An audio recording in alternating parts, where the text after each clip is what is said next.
Hello everyone, my name is Kumkum Gautam और आज हम हार्डी विनवर लॉ करने वाले हैं और this is gonna be important for each and everyone जो भी बायोलॉजी के लिए प्रिपेयर कर रहा है, लाइफ साइंसेज के लिए प्रिपेयर कर रहा है, जिसमें सीएसआई, यूजीसी, नेट आता है, UPHSC, UPPSC, RPSC, zoology assistant professor आते हैं और PGT biology, KVS, NVS and GIC biology. तो स्टार्ट करते हैं हार्डी विनवर लॉ को। आज हम बहुत बेसिक पढ़ेंगे, उसके बाद हम जो क्वेश्चंस होंगे उसके जितने भी क्वेश्चंस आते हैं वो हम सॉल्व करेंगे। आज भी क्वेश्चन सॉल्व कराऊंगी लेकिन कुछ कम। उसके बाद हम एक पर्टिकुलर सेशन लेंगे जहाँ पे हम सिर्फ क्वेश्चन करेंगे। नाउ हार्डी विनबर इक्विलिब्रियम की अगर बात करी जाती है पहली बात तो जिन बच्चों ने भी अगर चैनल को सब्सक्राइब नहीं किया है तो प्लीज पहले वो कर लें और स्टार्ट करते हैं। देखो, हार्डी विनबर इक्विलिब्रियम जो दिया था वो किसने दिया था? गॉडफ्रे हार्डी और विलियम बीमंग ने दिया था। तो बेसिकली हार्डी विनबर इक्विलिब्रियम का क्या कॉन्सेप्ट था? कॉन्सेप्ट ये था कि अगर कोई चीज आ रही है और कोई चीज जा रही है तो हमें एक इक्विलिब्रियम बनाना पड़ेगा। मतलब एक ऐसी सोसाइटी बनानी है जहाँ पे ना तो कोई माइग्रेशन हो, मतलब कोई मूवमेंट ना हो, कोई वहां से ना जा रहा हो ना कोई आ रहा हो, ठीक है, ना कोई माइग्रेशन होगा, कोई भी नेचुरल फोर्स उस पर काम ना करे, ठीक है, और कुछ भी वहाँ पे म्यूटेशन ना हो, कुछ भी ऐसा चीज ना हो जो तुम्हारी एलेलिक फ्रीक्वेंसी को चेंज कर पाए। अब एलील्स क्या होते हैं ये ध्यान में रखना है। एलील्स बेसिकली क्या होता है, जैसे माना कि ये तुम्हारा एक जीन ऑफ इंटरेस्ट था, एक जीन सीक्वेंस था। यहाँ पे क्या है, अगर एक जो जैसे हेयर कलर हो गया है, हेयर कलर हो गया है, जैसे ये अलील माना कि तुम्हारा ग्रे कलर देता था, ओके। दूसरा वाला देखा, ये वाला क्या है, बहुत ज्यादा रिसेसिव नेचर का है, व्हाइट देता है, व्हाइट देता है। तो ये जो अलील है उनका अलग अलग जो एक्सप्रेशन ऑफ जीन्स है वो अलग होता है, अलग अलग होता है। अब जब दो अलील साथ में आते हैं, एक क्या बनाते हैं, जीनोटाइप बनाते हैं, होमोजाइगस बना सकते हैं या फिर हेटेरोजाइगस बना सकते हैं। हो सकता है वो क्या हो, वो तुम्हारी डोमिनेंट होमोजाइगस बनाए, ठीक है, हो सकता है रिसेसिव होमोजाइगस बनाए। तो डिपेंड करता है कि तुम्हारा फिर उसके बाद में उसका एक्सप्रेशन कैसे आने वाला है, ओके ना।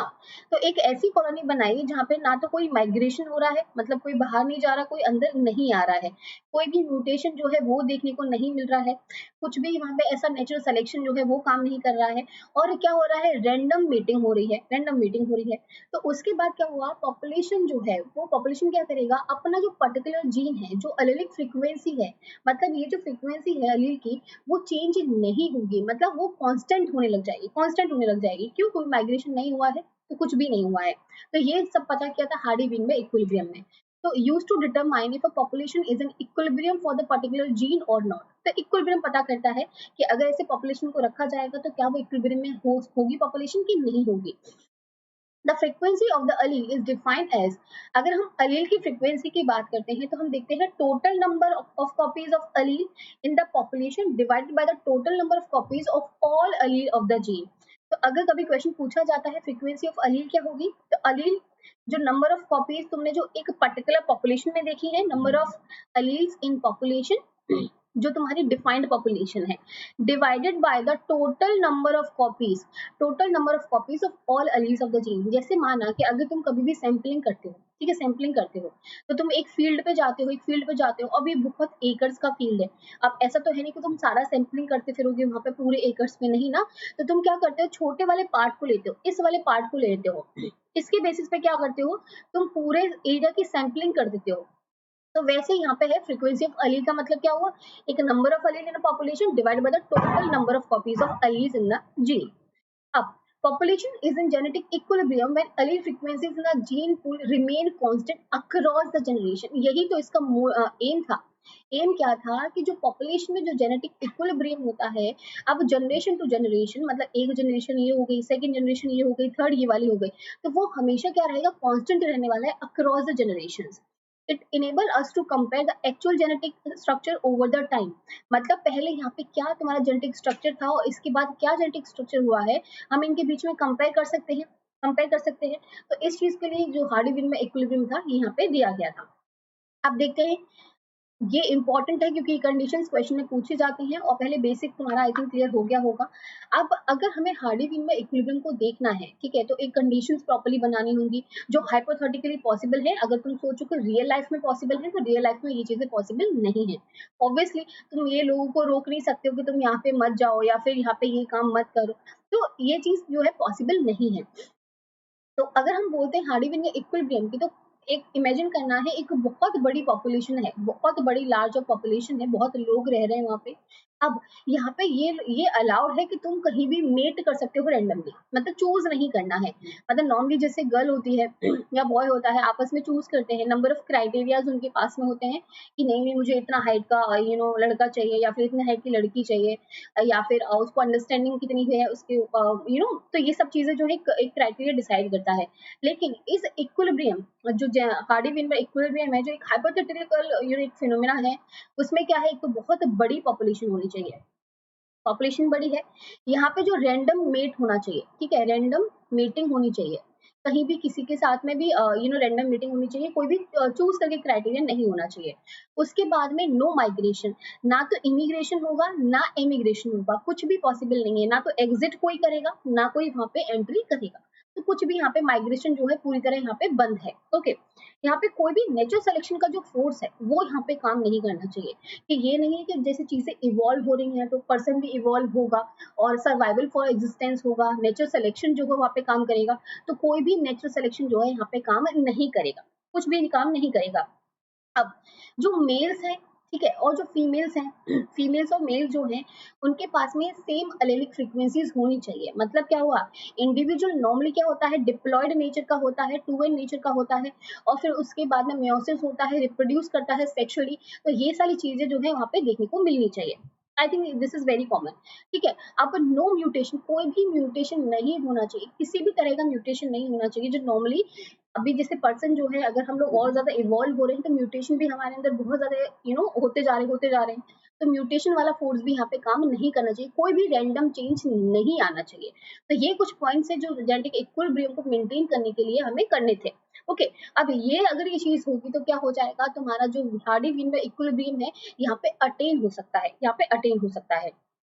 अब उन्होंने फिर उसके बाद में क्या किया कि न्यूमेरिकल कॉन्सेप्ट भी दिए इसके कि कैसी चीजें हो सकती हैं। जैसे माना कि ये पी जो है पी किसको बताता है, ये बताता है अलील वाली कंडीशन को, जो मैंने बताया था सिंगल अलील, अलील वाली कंडीशन को बताएगा।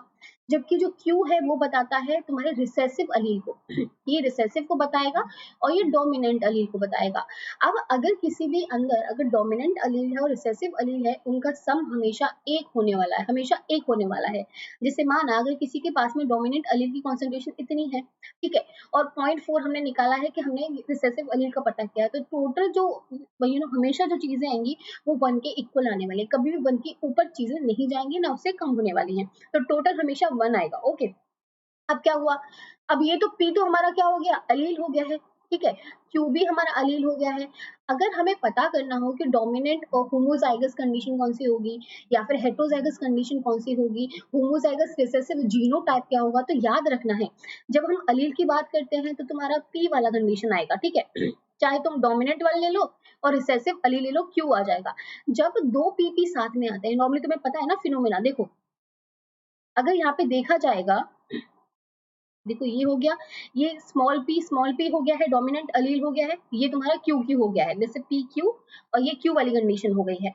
अगर ये दोनों साथ में आते हैं ठीक है, दोनों साथ में आते हैं, सॉरी एक सेकेंड, पी क्यू और ये हो गया पी क्यू, हाँ ऐसी वाली कंडीशन। अब ये पी और पी अलील साथ में आएंगे तो पी पी हो जाएगा, यहाँ पे पी और क्यू साथ में आ जाएंगे, यहाँ पे पी और क्यू साथ में आ जाएंगे, और यहाँ पे क्यू और क्यू साथ में आ जाएंगे, ये वाली कंडीशन हो जाएगी। अब जब दो पी साथ में आएंगे तो ऑब्वियसली हम इसको पी स्क्वायर भी लिख सकते हैं, इसको पी स्क्वायर भी लिख सकते हैं। दैट मीन्स क्या शो कर रहा है, ये शो कर रहा है होमोजाइगस, होमोजाइगस मतलब सिमिलर जो दिखने वाले हैं, जो सिमिलर होते हैं, पी और पी सिमिलर है, कैपिटल पी सिमिलर है, और डोमिनेंट है क्योंकि डोमिनेंट अलील था तुम्हारा पी वाला, और ये क्या होगा, जीनोटाइप होगा, एक जीनोटाइप फॉर्मेशन हो जाता है जब अलील साथ में आ जाते हैं तो। ओके, अब वैसे ही अगर हम क्यू क्यू को देखोगे तो ये क्या लिख सकते हैं, हम इसको क्यू स्क्वायर लिख सकते हैं। अगर इसको क्यू स्क्वायर लिखेंगे तो मतलब क्या हो गया, ये भी होमोजाइगस है ऑब्वियसली क्योंकि सेम है, और ये क्या है, रिसेसिव कंडीशन वाला जीनोटाइप है, क्यों, क्योंकि जो स्मॉल क्यू था वो रिसेसिव कंडीशन को शो कर रहा था। ओके, अब यहाँ पे देखो, यहाँ पे एक पी क्यू है और एक यहाँ पे पी क्यू है, अगर मैं इन दोनों पी क्यू को प्लस करती हूँ तो कितना आ जाएगा, 2pq आ जाएगा। अभी इस 2pq क्या शो करेगा, तुम्हारा शो करेगा हेट्रोजाइगस जीनोटाइप, हेट्रोजाइगस जीनोटाइप मतलब इसमें तुम्हारा पी भी होगा, डोमिनेंट भी होगा, रिसेसिव भी होगा, ये कंडीशन जो होती है 2pq की होती है। अब अगर कभी तुमसे पूछा जाता है फ्रीक्वेंसी ऑफ अलील बताओ तो पी बताना है, स्मॉल पी बताना है। फ्रीक्वेंसी ऑफ रिसेसिव अलील पूछा जाता है तो क्यू बताना है। अगर frequency of individual with homozygous dominant genotype बताना है तो पी स्क्वायर बताना है। 2pq हेटरोजाइगस वाली कंडीशन और Q square is homozygous recessive genotype वाली कंडीशन। आई होप ये चीज क्लियर हो गई होगी। This is important. अब वही है जो मैंने भी तुम्हें समझाया ना। हाँ, एक फॉर्मूला इसको भी याद रखना है कि अगर हमारा p plus q equals to 1 है, ठीक है, ये अगर p plus q equals to 1 है, उसके बाद में अगर इसका फॉर्मूला तुम लगाते हो, देखो स्क्वायर अगर करोगे तुम यहाँ पे स्क्वायर अगर तुम करोगे normally a plus B square वाला फॉर्मूला लगाओगे, ये वाला फॉर्मूला लगाते हो तो क्या होता है A square plus B square plus 2a भी आता है, 2a भी आता है। अगर तुम इस 1 का भी स्क्वायर करते हो तो 1 ही आएगा, उसका आंसर तो चेंज नहीं होने वाला है। तो क्या हो जाएगा p square plus Q square plus 2pq उसका टू 1। तो ये क्या हो गया तुम्हारा, ये शो कर रहा है जीनोटाइप को शो कर रहा है, जबकि ये किसको शो कर रहा है, एलिलिक फ्रीक्वेंसी को शो कर रहा है। तो इस चीज को भी याद रखना है ना। अब देखो आई होप ये हार्डी वीवर वाला कॉन्सेप्ट समझ में आया होगा। क्वेश्चन देख लेते हैं, क्वेश्चन कैसे पूछे जाते हैं और तुम्हें कैसे उन चीजों को टैकल करना है। क्योंकि और जिन बच्चों ने भी चैनल को प्लीज सब्सक्राइब नहीं किया है तो पहले चैनल को सब्सक्राइब कर ले। चलो स्टार्ट करते हैं। देखो the Hardy-Weinberg principle comes from the considering what happens when the Mendelian genes act on a population. The model predicts that there will be no change in the allelic frequencies when. तो तुम्हें पूछा गया है कि Hardy-Weinberg equilibrium जो है बिल्कुल तुम्हारा मेंडेलियन जीन्स के बिल्कुल उसके अगेंस्ट में काम करता है या फिर comes from considering what Mendelian genes act on a population. अब तुमसे पूछा गया है कि कब चेंज नहीं आएगा एलिलिक फ्रीक्वेंसी में, कब चेंज नहीं आएगा। Migration into the population occurs at a steady rate. Migration अगर होगा तो ऑब्वियसली एलिलिक फ्रीक्वेंसी चेंज हो जाएगी, तो ये वाला तो पूरी तरह गलत हो जाएगा, गलत हो गया। The population suffers a bottle नेक। देखो ये जो बॉटल नेक वाला है ये जेनेटिक ड्रिफ्ट का एग्जांपल है बेसिकली। और बॉटल नेक में क्या होता है, बहुत छोटी पॉपुलेशन में काम करता है और एलिलिक फ्रीक्वेंसी चेंज हो जाती है। तो ये वाला इसलिए यहाँ पे गलत हो जाएगा क्योंकि हम तो लार्ज पॉपुलेशन की बात कर रहे हैं। और रेयर न्यू म्यूटेशन, अगर म्यूटेशन अगर आएगा बेटा, चाहे वो फिटनेस लेके आए, चाहे वो तुम्हारा चीजों को डिक्रीज कर दे या फिर तुम्हारा इवॉल्व की जगह तुम्हें पीछे पहुंचा दे, रेट्रोग्रेसिव कर दे, लेकिन उसका वहां पे कोई भी रूल अगर होगा तो एलिलिक फ्रीक्वेंसी चेंज होने वाली है, तो पूरी तरह गलत हो जाएगा। No evolutionary process at work, मतलब ना तो म्यूटेशन हो, ना नेचुरल सिलेक्शन हो, ना माइग्रेशन हो, तब जाके तुम्हारी एलिलिक फ्रीक्वेंसी जो है चेंज नहीं होगी। तो आंसर जो हो जाएगा D will be right one. Next question, the Hardy-Weinberg principle state that allelic frequency in a population will remain constant over the generation. अभी हमने देखा क्योंकि कोई चेंज नहीं हो रहा है तो पॉपुलेशन हमेशा कांस्टेंट रहती है ओवर द जनरेशन। अब हमने ये सारे कॉन्सेप्ट देखे कि रैंडम मीटिंग हो गया है, मेट चॉइस हो गया है, small population size, large population size है, लैक ऑफ म्यूटेशन है, डायरेक्शनल सिलेक्शन है। Now, which of the following above factor will cause changes in the allelic frequency over the generation?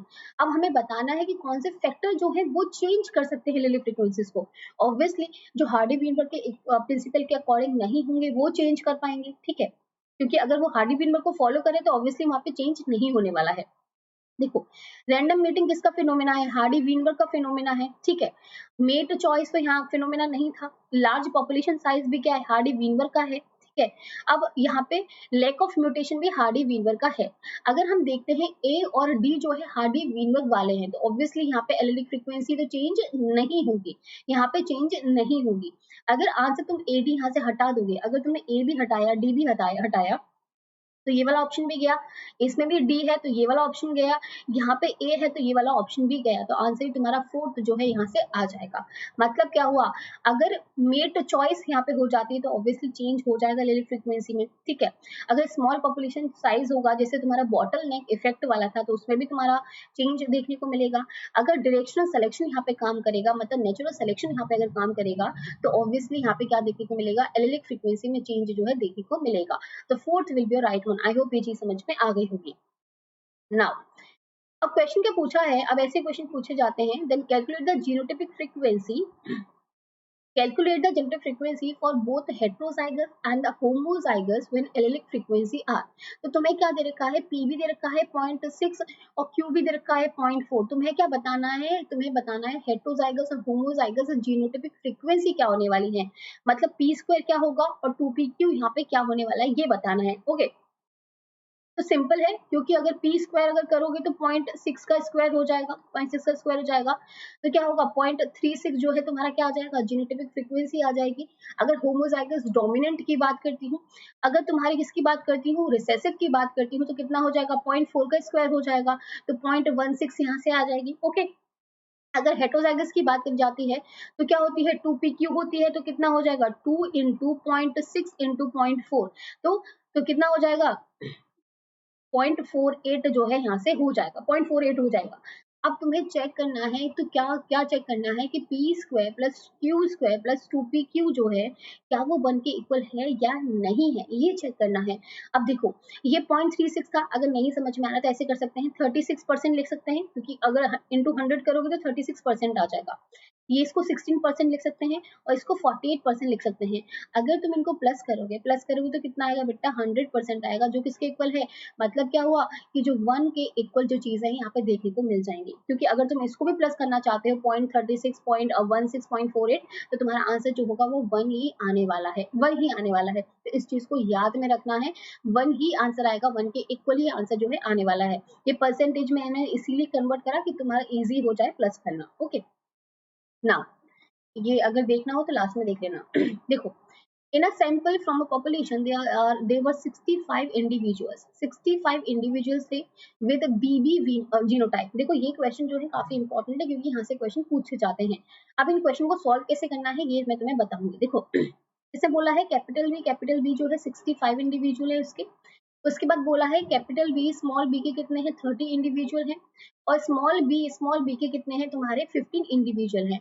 अब तुमसे पूछा क्या है, बी अलील की फ्रीक्वेंसी बतानी है। मतलब क्या है, ये तो तुम्हारा जीनोटाइप दे रखा था, ये तो तुम्हारा जीनोटाइप दे रखा था। अब तुमसे पूछा गया है कि बी अलील की फ्रीक्वेंसी क्या होने वाली है, ये तुमसे क्वेश्चन पूछा गया है। अब इन क्वेश्चन में हमेशा क्या याद रखना है, ध्यान में रखना। देखो, जैसे कैपिटल बी तुम्हारा 65 है, कैपिटल बी स्मॉल बी 30 है, स्मॉल बी 15 है। पहली बात तो टोटल कर लो, मतलब प्लस कर लो, जैसे 65 प्लस 30 प्लस 15 अगर तुम करोगे तो आंसर कितना आ जाएगा, 1110 जो है तुम्हारा यहाँ पे आंसर आ जाएगा। आ गया, तुमने टोटल यहाँ पे कर लिया है। अब क्या करना है तुम्हें, अगर अलील निकालने हैं कभी तो इनको पहले डबल कर लो। जैसे 65 अगर डबल करती हो तो 130 आता है, 30 का डबल करते हो तो ऑब्वियसली 60 आएगा, और 15 का डबल करते हो 30 आएगा, 110 का डबल करते हो तो 220 यहाँ पे आंसर आ जाएगा। अब अगर तुम्हें निकालना है स्मॉल बी, स्मॉल बी निकालना है, तो तुम्हें क्या करना है, स्मॉल बी का जो छोटा, क्योंकि देखो ये कैपिटल बी स्मॉल बी है, तो मतलब एक कंट्रीब्यूशन जो होगा वो स्मॉल बी का होने वाला है, एक कंट्रीब्यूशन कैपिटल बी का होने वाला है। तो जो स्मॉल बी को अगर तुमसे पूछा है ना, और इसका कंट्रीब्यूशन देखा है तुमने, हाफ हाफ है, तो हाफ वैल्यू कितनी है, 30 वाली है, तो तुम पहले 30 वाली वैल्यू ले लो। ये 30 वाली वैल्यू ले ली है। अब देखो ये तुम्हारा कंप्लीट हो गया है। उसके बाद में क्या है, प्लस क्या लेना है तुम्हें, कैपिटल बी है, मतलब डबल वाली कंडीशन है, 20 वाली कंडीशन है, तो 15 का अगर डबल करते हो कितना आता है, 30 आता है, तो इस 30 वाले को प्लस कर लो, इसको प्लस कर लो। ठीक है, दोनों को प्लस कर लिया, इन दोनों को प्लस कर लिया। उसके बाद में क्या करना है तुम्हें, जितना टोटल हमने किया था, टोटल जो एलील की फ्रीक्वेंसी हमने निकाली थी 220, इसको लिख देना है नीचे, इसको लिख देना है नीचे, और आंसर जो है 60/2 और 20 हो जाएगा, तो आंसर जो आएगा 0.27 विल बी राइट वन। अगर तुमसे पूछा जाता है कैपिटल बी का तो कैसे निकालते, तो तुम्हें निकालना था, अगर तुम देखोगे यहाँ पे तो कैपिटल बी तो ऑब्वियसली 30 होगा, इसका कॉन्ट्रीब्यूशन भी ये 30 हो गया है, जबकि कैपिटल बी और कैपिटल बी का कितना होगा, 130 कंट्रीब्यूशन होगा, ये वाला होगा 130 डिवाइड बाय 220, तो जो भी आएगा इसका आंसर हो जाएगा, ये आंसर हो जाएगा। अगर तुमसे पूछा जाता है कभी भी कि ये स्मॉल बी क्या होगा, कैपिटल बी क्या होगा, तो यहाँ से क्वेश्चन निकल के आ जाएंगे। अगर तुमसे पूछा जाता है हेटेरोजाइगस कंडीशन क्या होगी, तो 2pq निकाल दो फिर, ठीक है, 2pq निकाल दो, क्योंकि बी ऑलरेडी तुम्हारा आ चुका है और कैपिटल बी भी आ जाएगा, तो तुम्हारी वैल्यू भी यहाँ से पूरी पता चल जाएगी। ओके, तो कभी भी अगर ऐसे क्वेश्चन आते हैं तुमसे और पूछा जाता है कि हेटेरोजाइगस वाली कंडीशन में क्या होगा, स्मॉल बी क्या होने वाला है, कैपिटल बी क्या होने वाला है, तो ये सिंपली फॉर्मूला अप्लाई करना है। क्या करना है, इसको डबल कर देना है, डबल कर देना है, और डबल करने के बाद में देखना है कि बी पूछा है या फिर ये वाला कैपिटल बी पूछा है, और उसी के अकॉर्डिंग चीजों को पुट करके डिवाइड करके यहाँ पे आंसर निकल के आ जाएंगे। आई होप ये जो चीजें हैं समझ में आ गई होंगी, और जिन बच्चों ने भी अभी तक चैनल को सब्सक्राइब नहीं किया है तो पहले वो कर लें। और उसके अलावा याद रखना है कि जो तुम्हारे हार्डी वीनबर्ग में जो क्वेश्चंस बेसिकली आते हैं, थ्योरी वाले भी पूछे जाते हैं, जैसे मैंने तुम्हें आज 2 कराए, ये सारे के सारे प्रीवियस ईयर क्वेश्चन थे। तो यहाँ पे थ्योरी वाले क्वेश्चन भी आते हैं, यहाँ पे तुम्हारे न्यूमेरिकल कॉन्सेप्ट बहुत पूछा जाता है। तो और मैं एक पर्टिकुलर वीडियो लेके आऊँगी जहाँ पे सिर्फ हम न्यूमेरिकल की बात करेंगे, जो तुम्हारे हार्डी ग्रीनबर्ग से बिलॉन्ग करते होंगे, तो तुम्हारा चीज़ें जो है यहाँ से पूरी तरह क्लियर हो जाएँगी। एंड लाइक करो वीडियो को, शेयर करो और सब्सक्राइब करो चैनल को। Thank you so much.